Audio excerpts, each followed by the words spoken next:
আমাদের তো অ্যামাউন্ট জানাবে, তারপর না আমরা পে ব্যাক করবো। অ্যান্ড এইটা যতদিন আমরা না জানি কেমনে পে ব্যাক করবো, অ্যামাউন্টটা কি আপনি আমাকে বলতে পারবেন?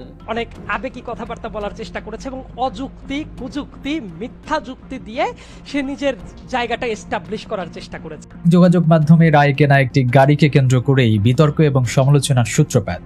এরপরেই সামাজিক যোগাযোগ মাধ্যম ব্যবহারকারীরা বলছেন রাফসানের বাবা 2.5 কোটি টাকা ঋণ নিয়েছেন, সেটি এখন বেড়ে 3.25 কোটি টাকা।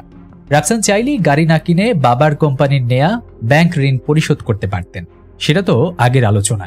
এবার নতুন খবর হলো কুমিল্লার নোংরা পরিবেশে মান নিয়ন্ত্রণহীনভাবে ব্লু ড্রিঙ্কস তৈরি করায় জরিমানা করা হয়েছিল একটি কারখানাকে।